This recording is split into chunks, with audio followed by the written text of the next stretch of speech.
coming to you from the all-new Live House in Hollywood, California. Welcome to this week's episode of Pensado's Place. You're going to meet a guest whose acclaimed work on Chance the Rapper and so many other people will give you some great insights. But first, want to win some great microphones? Well, here is your chance. Pensado's Place is proud to bring you the Warm Summer Giveaway. 3 winners each week for the next month get a chance to win a condenser mic from Warm Audio. Now, you not just win, but you can choose the mic you want from these 4 choices. The 87 and 14 condenser mics, those 2, the 47 Junior FET condenser mic, or the 84 small diaphragm condenser microphone as well. Warm products are built tough, they perform impeccably, they look good, and they're priced smartly.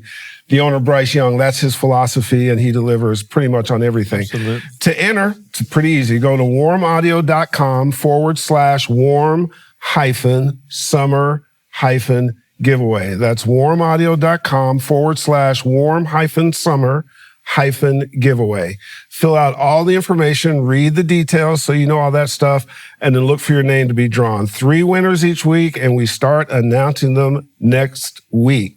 So get it popping. We want to see you in there. For more information, if you want, join our family, sign up for our newsletter, like, subscribe, and click notify, and we thank you for that always. And now we're real happy to present a guy whose work, like you said earlier, on Chance the Rapper and developing the Chicago music scene and independent artists, really a story for all you folks who are inspiring and coming along the way, because he represents the way you do it. Right. We are happy to welcome to the desk L10MIXEDIT, Chicago's own. How are you, man? Great. Welcome. Thank you. Just fresh off a plane. Great sending you away. And here you are. Let's fast forward through the story a little bit and get to the good parts. Yeah, sure. What is amazing is you represent sort of the epitome of the intern at the studio who then went on to do well. But it started with actually not being able to rap in high school that well, correct? Is that fair to say? Yeah, that's fair to say, definitely. But then your obsession with what you guys were doing in high school, you wanted the sound of it to be right, and you wanted. Is that where the pin was pricked? Absolutely, that was like an obsession of mine to have it radio ready, because somebody had to do it, and nobody else in the room was manning the computer, hitting record and stuff like that. So I was like, I want this to, if it got big, let's try to make it radio ready. But that's basically the start of it all. It was just that obsession of like, I got to be able to compete with what's on the radio and stuff like that. It's kind of like an OCD thing almost, quality control. I think we had a lot of great sounding records back then too. So I didn't want to be like the butt of the joke of, When you say we, who are you talking about? Just like me and my friends and stuff Your like friends that. happen to be Chance and Smino. This is before that. This is way before all of that. Yeah. But I think what's instructive to the audience is that, in my opinion, in researching you, there were 2 twin drivers. One was what you just talked about, where you wanted it to be competitive with what's on the radio. You wanted to be good. And then you also made some decisions about school to follow your passion.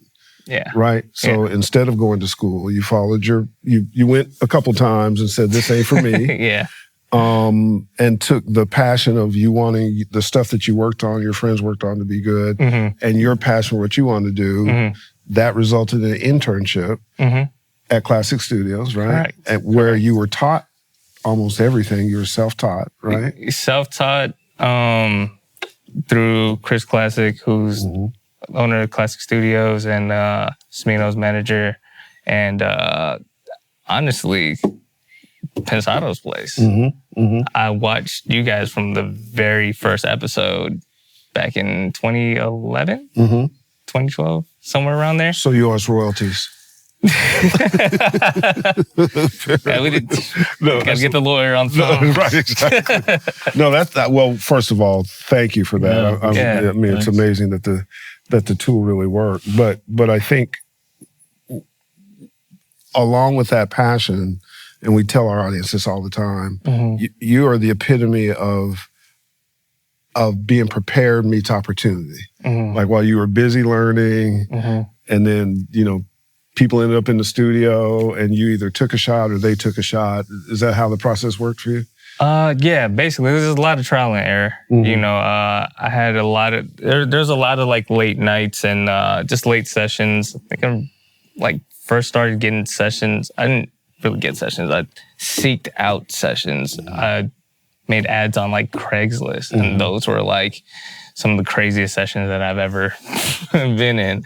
And, you know, they were fun, but they're a great learning experience from just learning how to work a room, just basically showing that your skill set and showing what you can do, and basically showing that you have a really good skill at making records sound good. You know? So, and then people notice that, and somebody refers somebody, and yeah, right. That was the start of it all. You know, it took some time, but little by little, you know, I had my own clientele and stuff like that, and you know, it just word spread. Good work spreads, and bad work spreads too. Yeah, right. Yeah, like, the word of mouth is it's the newspaper for, you know, it's the bulletin. It's the exactly. It is absolutely. One of the things I respect about you is I kind of did this myself. No, I didn't. But no safety net, no plan B, no. If this didn't work, you were screwed. Yeah. It gives you a certain kind of motivation, doesn't it? Yeah, definitely. But you probably didn't think about it because probably like me, the journey was just as much fun as the destination. I got good without knowing it because I just loved doing it every second of the day. Yeah, exactly. And I think I was just so focused on just getting better and at my skills, you know, just working Pro Tools, recording fast. And playlisting and all of that stuff. I started out recording. And then when it came down to mixing, I had all the time in the world. I would, you know, book my sessions late at night, nobody around, like, hey, I can just mess around with whatever plug-in or gear or whatever, you know, and that's where all that trial and error stuff comes in. Like, does it sound good? Nah, it doesn't. Let's dial it back. It's still kind of trial and error. No, yeah, definitely. I still go through that to this day. I don't think that ever stops. Yeah, never. It never does. Yeah. Right. So along that way, there's the chance opportunity, right? Yeah. And because your credits are so extensive, there's so many things that are interesting about you. It's funny how different players become chapters of your story. But chance wasn't chance at the time. You met a cool guy in the studio.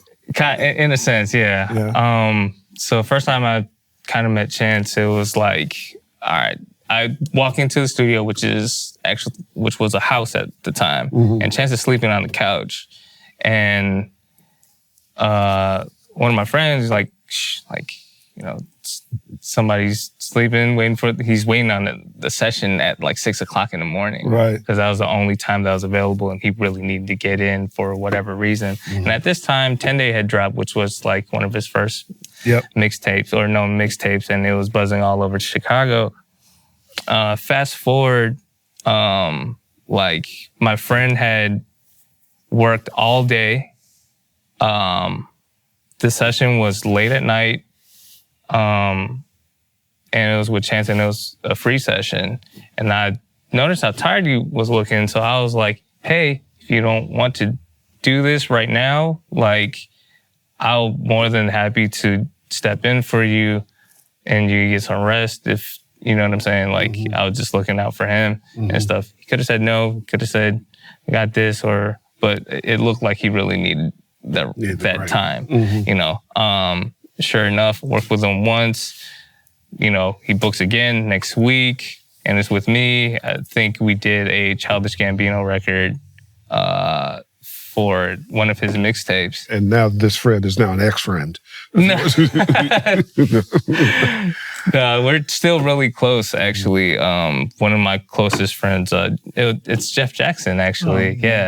He, I was looking out for him. And, you know, we talk all the time. And Yeah, and then So the second time you worked with Chance is on the Childish Gambino, right? Yeah, it's kind of crazy. He just recorded a verse over it, and looking back on it, it's pretty crazy to think about. But that was like early Chance and stuff like that. And then, you know, fast forward a little bit more, like Pat the manager, who's Chance's manager, gives me a text, shoots me a text and was like, hey, we're looking for an engineer. We're trying to do this project called Acid Rap. You know, would you like to take on this project? And I'm like, yeah, sure. Like, that's not a problem. But Chicago's so small, everybody knows each other. You know, I've heard that he was working with other engineers too. So I'm like, cool, I'll just record it. You know, I'll package all the sessions up, you know, clean them up, all that stuff, send it off to mixing. I think we're probably like 75% done with the album, or recording the album. And I was like, hey, should I start getting some of these sessions ready to get mixed by somebody else? You know, and both Pat and Chance were like, yeah, we're hoping that you would mix it and, you know, make it sound as professional as possible, you know. And that was my first project ever. Why do you think with so little experience they trusted you with something that big at that point in your career? I know the answer to this, by the way. I guess it was just because of how fast I was working and how efficient I was. With my clients and, well, they're friends. My clients are my friends, I guess, you know. I try to keep that open line of communication and, like, try to talk as much as possible. Wrong answer. The real answer is let's call it bedside manner. The way you interact with clients is probably, and I'm not exaggerating, it's probably as good as anybody I've ever seen or heard of. Like you know when to let it flow, be quiet. You know when to talk. You know when to encourage someone. You know when a thought needs to be fleshed out, and you just step aside. Yeah, and you're meticulous. You're like. Can I flesh that out in an additional way? Because I think you're exactly correct. What struck me about your work and some of what I read is there are certain engineers that are just technically proficient, and you strike me both in what you do and what you do outside the studio as an artist engineer. There's a understanding that philosophy, getting out of the way, let the artist be the artist, really being comfortable and knowing that it's more than just capturing the performance. And that, to me, creates a trust, and then it creates, because your artist development bone that you have comes from that same place. You have to care about the artistry and recognize. Is that fair to say? Yeah, no, that's definitely fair.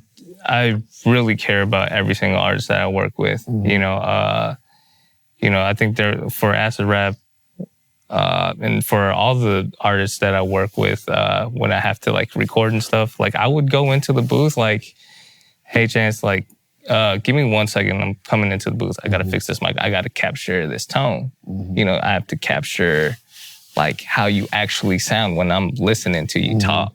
You know, I don't want, like, you to sound overly nasally or, you know, overly muffled or whatever.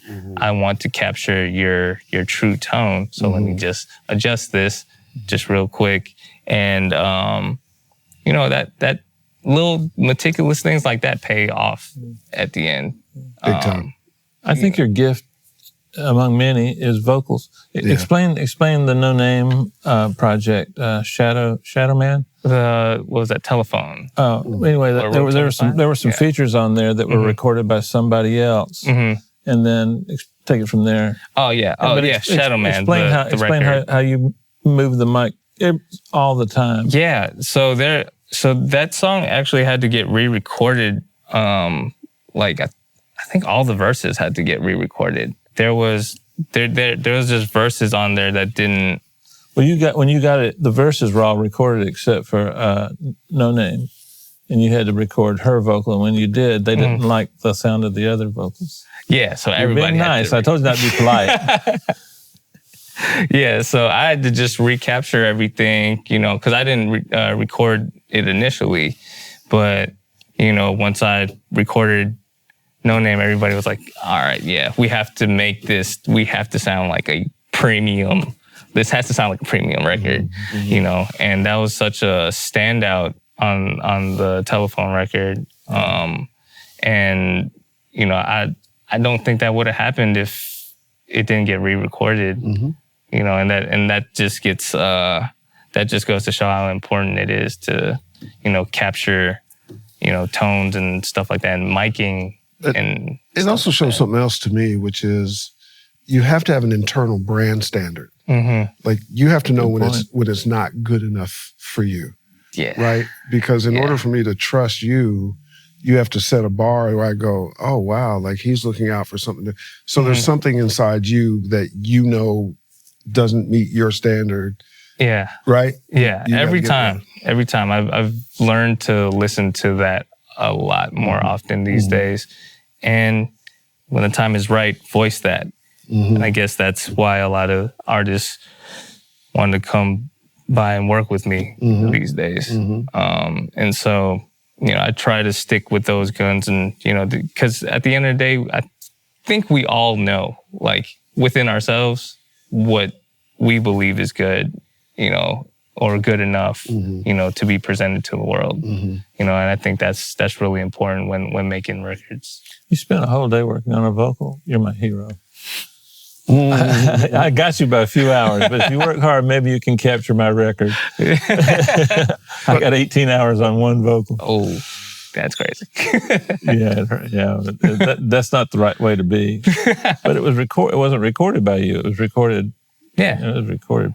I don't want to say who it is or anything, but it was a #1 record, and I knew it was going to be. So I had no choice. It had my name on it. I had to figure out something. Yeah, I mean, ultimately, you're putting out representation of your work. Yeah. So you got to, get it to the point where you're proud that somebody can hear it, no matter what it takes, I think. Yeah, absolutely. I think it's this sort of athletic competitiveness that it might be even just with yourself. Yeah. That, you know what, screw this, I got to make this, you know. Yeah. We do that with the show. Like, you know, it's got to hit certain marks, and you go through all this extra stuff to do it. In your process, one of the things that I think is so cool about you have a real pay it forward kind of quality. You want to see the Chicago scene develop, independent artists develop, put a camp together, 050. Where does that drive come from? Why is that important to you? I feel like Chicago as a city just kind of was, I don't know, has always been on the back burner of things, you know, second city or whatever.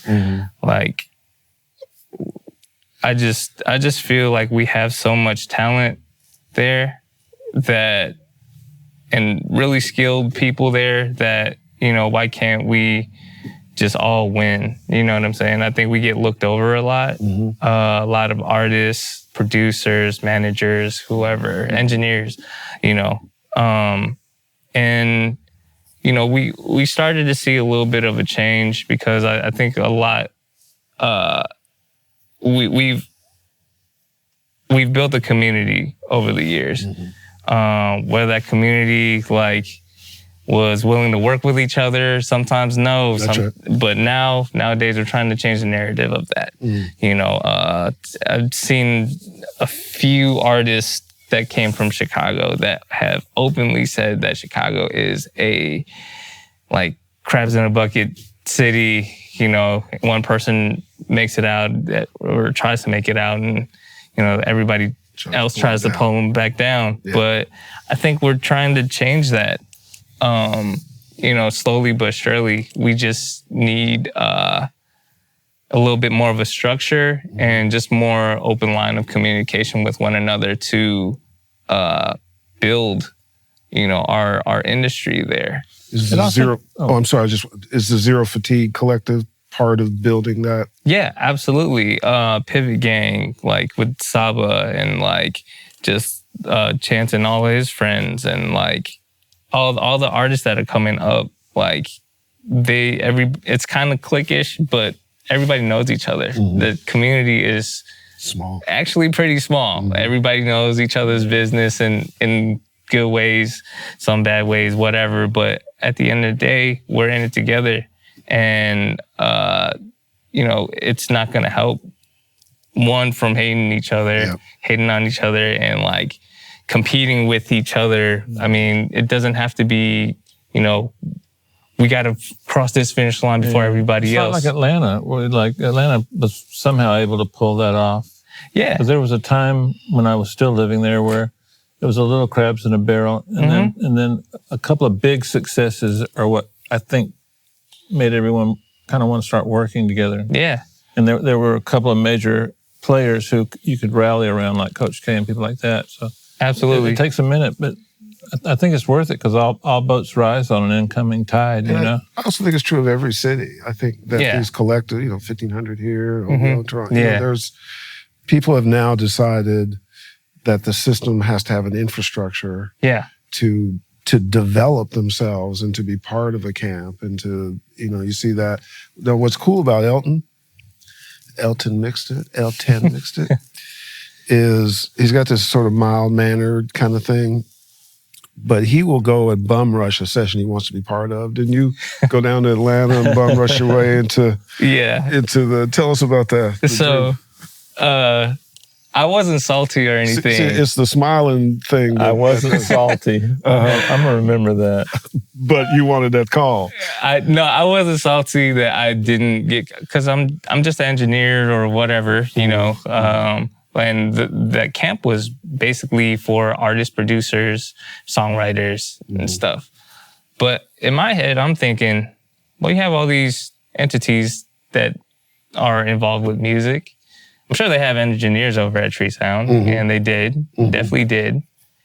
But I'm like, why don't I just go down there and see if I can meet anybody and just find my way in? I mean, I definitely used the whole Smino Of course you did. thing to get in. I like sure. you. You're such a nice guy. He's like a baby-faced assassin. I just wanted a hug. I'm seeing a trend here, Herb. Yeah, me too. You don't have any plans to do a show, do you, anytime soon? Oh, no. But that's how he got on the show. Oh, okay. He's like, hey, I love the show. If Yeah, I don't book it, I'm just going to show up. And Keep an eye on him, Talisha. yeah, he came with his own lav. But anyway, so you go down. I go down With and his own love. That's a good one, Herb. I was thinking about not going, but I was also thinking, like, why wouldn't I go? Why wouldn't I just at least try? I have some friends that like to talk about, hey, I'm going to do this, I'm going to do that. Time goes by, where's Nothing happens. Yeah, nothing happens. Yeah.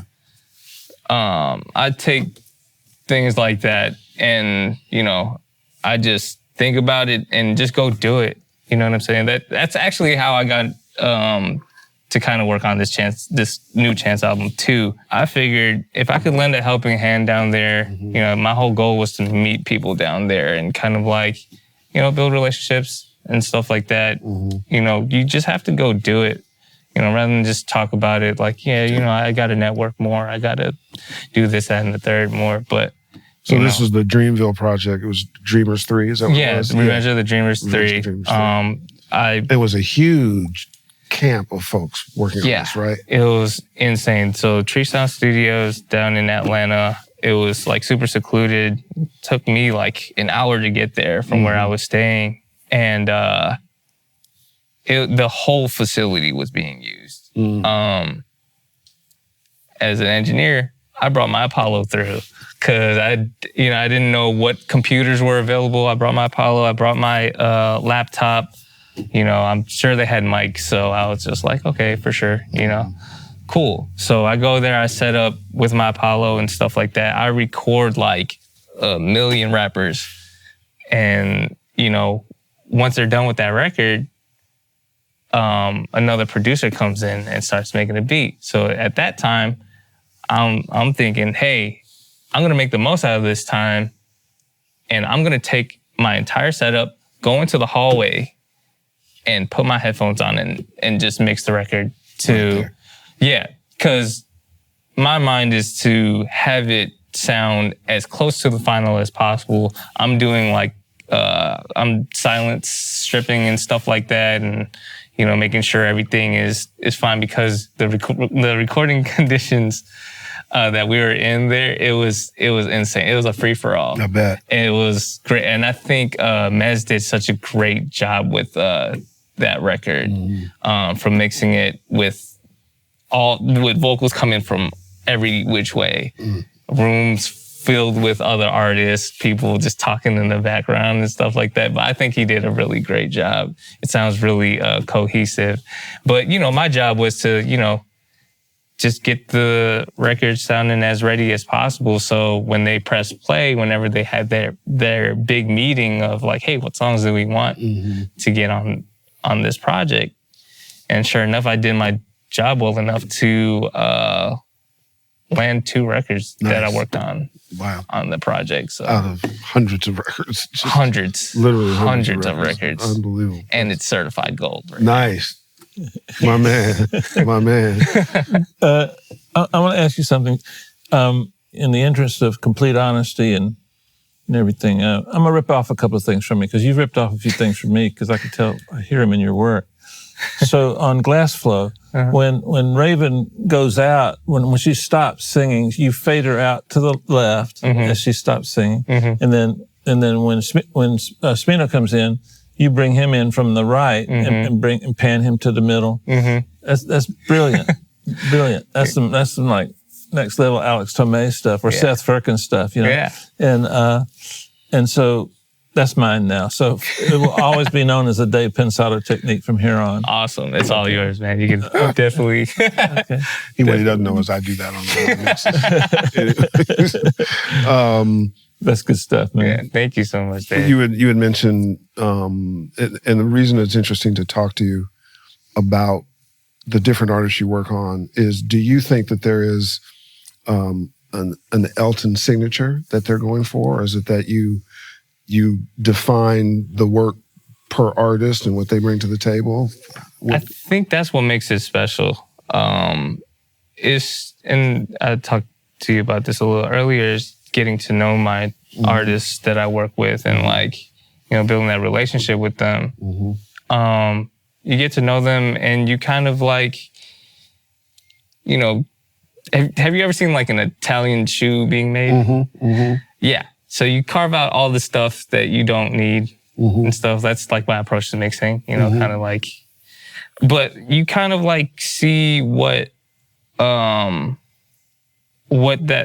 artist represents and like what they're going for. You get to know them, you know their personality and stuff like that. You listen to them speak, you know their tone of their voice. Like I love using Noname as an example because she has such a soft and nurturing voice.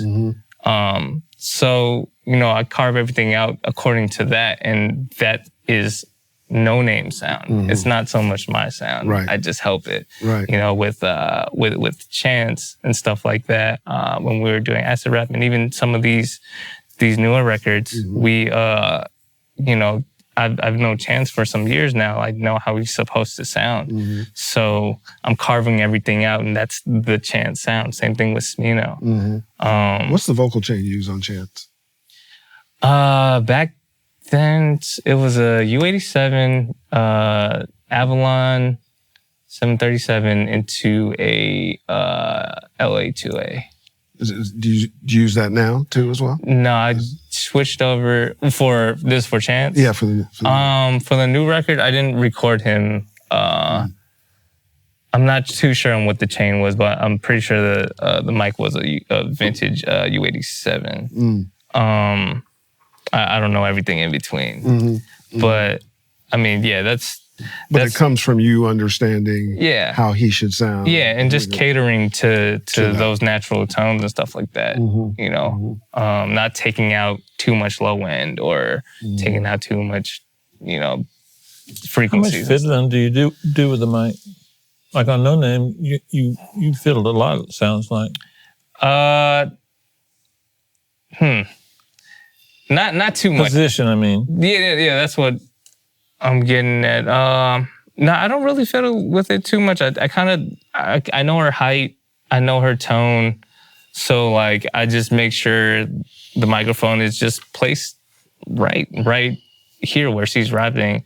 Sometimes you gotta ask the artist, like, hey, how are you going to be performing?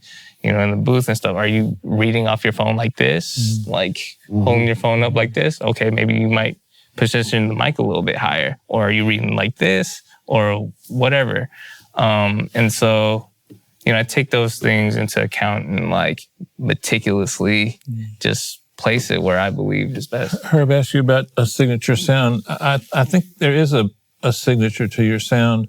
Some of my favorite engineers have this ability to where the vocal just is right in your face, but it's not too loud. Because when it's too loud, the groove goes away. Yeah. And then there's a couple of mastering engineers that can do the same thing. And I think that's something you do really, really quite well at this point in your career. Well, thank you. For sure, because your vocals are always in my face. They're just like, I can't do that.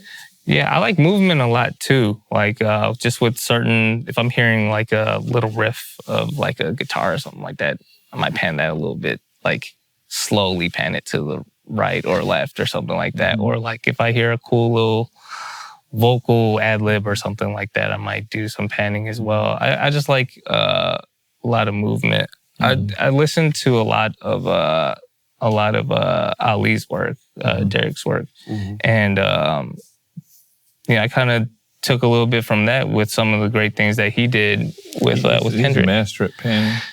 Insane. It's almost another hook with him. Yeah, yeah, he's mastered a lot. A lot of stuff. Absolutely. Absolutely. So that was some of the things that I kind of like to... You share certain things besides kind of the structure of your names. But, you know, when I'm in the studio with Ali, because one of the things you talked about was speed and efficiency and getting stuff. When you watch him work, it's like watching an athletic competition. Yeah. I mean, it's aggressive, getting stuff done, and you watch the carving out process come along at a pace that's unusual. Yeah. Whereas I have a feeling that your speed and efficiency thing is probably pretty similar. Yeah. Because you're in touch with what the artist wants, but you're really in touch with you and what you're getting to. Is that fair to say? Yeah. It's based off of like everything that all the music that I've grown up with, that I know and love. Kind of want to bring that essence back in a sense. It's more so of the feeling, you know what I'm saying? Like those records that I listened to growing up, like still resonate with me. So, you know, I kind of want to pay that forward for the next generation of listeners and stuff like that. Like people live with these records. Absolutely. People really live with these records. Do you get a chance to do singers? Yeah, Gotcha. I definitely do. I definitely do. Different set of vocal challenges, right? Yeah. Than a rapper, right? But it must be interesting to you. Yeah. I approached them a little bit more, a little different, actually. But yeah, I love working with singers. I just finished a record with Xavier Omar and Sango. They have a record coming out sometime soon. And that was a lot of fun to work on because I love R&B and like soul music, but I love rap and stuff too. And I think one of the most important things that I'm going to continue to work on as an engineer is just like versatility and stuff. I think that's like really important. Let me ask this question because you actually sort of alluded to it. You know, you working on versatility to me means continuing to grow. Right? And actually for both of you, learning is never over, right? Is that fair to say? Yeah, absolutely. You're just constantly, I think everybody in the creative space has to, if you're on top of your game, you're constantly searching. Is that, you agree? For me, one of the main attractions of pop music and rap is pop music is the rapidity with which it changes. So just when you think after a couple of years, man, I'm nailing this stuff. I've got the best 808s in the world. Then next thing you know, 808s are out of style. And so you're always changing whether you want to or not. Yeah. But to me, that's the appeal of pop music. Like jazz is an incredible form of music. It's one of the most creative forms of music. Yeah. But it hasn't changed since the 40s. No, the technology has changed around it, but it's still the same. Yeah. Classical's even more less likely to change. And that's what I love about our profession is you can never know it because by the time you start mastering it, it's gone and there's something new. And that's what keeps you going. Well, in my opinion. No. I think I agree with you. Not that my opinion matters, but I think you agree as well, correct? Absolutely. The other thing that I think is important for our audience to really focus in on, male or female, you're talking about a guy who's self-taught, did the intern thing, which we get hit a lot, and people, want the opportunity to be an intern, turned that into a learning situation, then was prepared when opportunity came along, took that, but along the way developed a brand standard and a quality level and so on and so forth that then transpired. But one of the things that we talked a lot about before the show started was you go out and network. Mm-hmm. You will get on a plane, go have the lunch, go have the thing, get to know the client. Mm-hmm. Like you were talking about earlier, you don't wait for the opportunity. When the opportunity presents itself, you take it and develop it. Is that fair to say? That's been the most effective way to do things, in my opinion. Like, I could be sitting in Chicago right now, just not doing anything. Mm-hmm. As soon as I got the call to come on the show, I was like, when's the soonest date you have?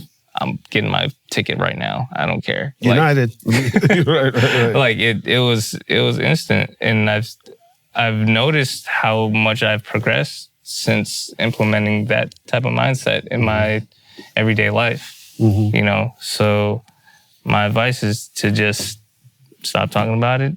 Don't think about it. Just do it. Be about it. Yeah, absolutely. Literally. What are some of your go-to tech things? You have software plugins that are part of your toolkit that you like a lot? I really like some of the Good Hurt stuff. They showed love to me like a few years ago after working on the Noname record, and they reached out and was like, hey, I want you to try these plugins. I was like, that's awesome, but I'm on Pro Tools 10. And they're only working on Pro Tools 11 and above at the time. And I finally upgraded, and I'm finally digging into that, into those plugins. And they're great. Good Hurts. That's the company name. Yeah. I was thinking Kilohertz, but yeah. Yeah. Let me see, what else have I been using? I just dove into the Isotope stuff. Mm-hmm.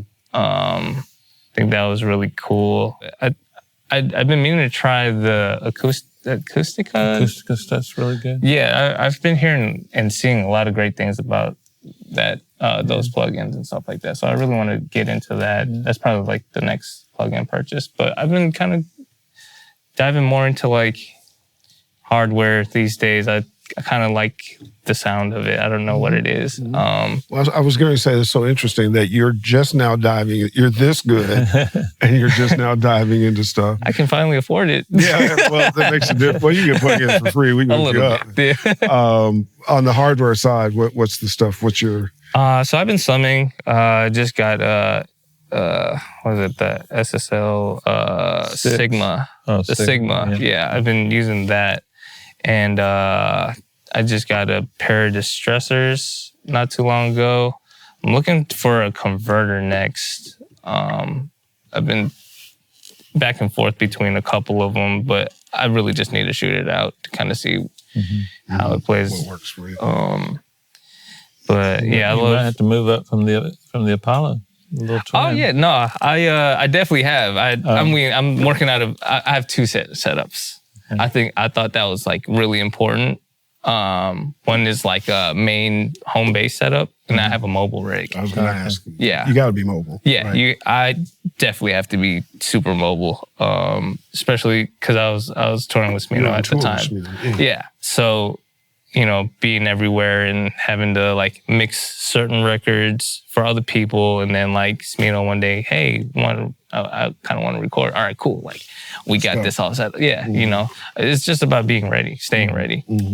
So with the summing, how are you getting in and out of the SSL? Are you running several like drums through one channel? How are you? So I have different buses in my template. I have drums bus, which is really just like the snare, hi-hats, and percussion and stuff. That's kick? No kick. Kick gets its separate channel. Yeah, that's what I do too. Yeah, kick gets its separate channel. Bass gets its separate channel. Music, vocals. Yeah, that's kind of what I do. Yeah, and so you send each one of those auxes through its own channel on the. Yeah. Okay. Yeah. And what do you feel like you're getting from that process that you can't get without it? Just the separation in detail. I can't, like, I don't want to say I can't, but I just hear things just way different since working with like summing and stuff like that. Just the amount of space that I'm getting, just the amount of details that I'm getting in my effects, like reverbs and delays. When you press when you mono something, it's right there in front of your face, you know. And when you want to put something on the stereo bus, does it go on the SSL or back into Pro Tools? So it's my input on my stereo bus is the SSL, and then it comes. Yeah, I guess it comes back into Pro Tools. I guess yeah. But yeah, I've been my advice for the stereo bus is to just do what you need to do on there. You know, listen to your mix first, and then go accordingly. I guess. Now, the other question that's relevant: are you a fan of any Chicago sports teams? Yeah, the Bulls. The Bulls. Okay, cool. Bears too. Because we're getting ready to put you in an athletic contest now called Batter's Box. So I think maybe pull up maybe the Jordan era Bulls. You know, with Scotty. Were you a fan then? Back then? Yes, absolutely. How could you I grew not up on that. No, absolutely. All right, so then let's make him the Detroit Pistons. Let's go. And you have to get in his ass. Oh, we'll be the Lakers. Well, the Bulls kicked the Lakers' ass too back then. I mean, we had our own run as well. So anyways, all right, Bulls, Lakers, tee it up, Batter's Box. Reverb. Valhalla. Plate. Bass. Up stereo. Pro. That's for 808s and stuff, but yeah. Strip club drums. Distortion. Good answer. Chicago. Greatest city ever. Loops. LA2A. 808s.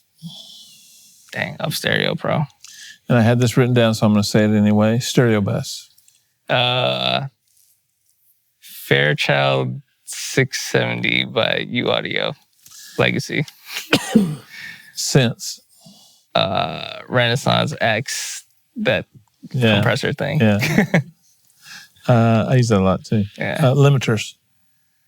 Limiters. A combination of L2 and L3.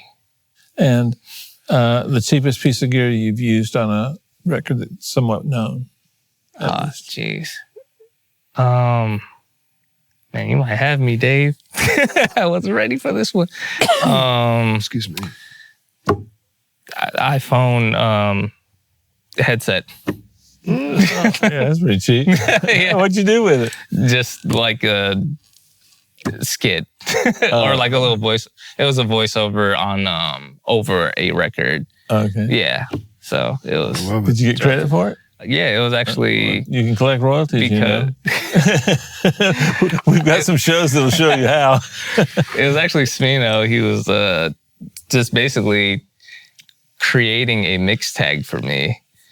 Kind of. He said it over Netflix and Duce, but it's so filtered that you can't really hear what he's saying. Tell him I said hello. Yeah, definitely will. As we wrap up, give our audience from your perspective, because you had a relatively, even though you put in all the work, from the time you started your internship till it started being good for you, you had a pretty compressed time period. But that came with work and application. So what advice would you give to young engineers, male and female out there? How should they be thinking about their craft? Just stay focused and really go after it. I really believe that whatever you want to be, you can be it. You just really need to put in the time and the work. You know, as long as you're passionate about it, I think everything else kind of goes out the window. Like once you work at it, you know, that's basically what I did. Not everybody's story is the same. You know, I think that's really important to put out there. You know, my story might not be the same as the next person's, but you know, what I personally did was just say, forget everything, forget my day job, forget school, forget just everything. Just go for it and take that leap of faith.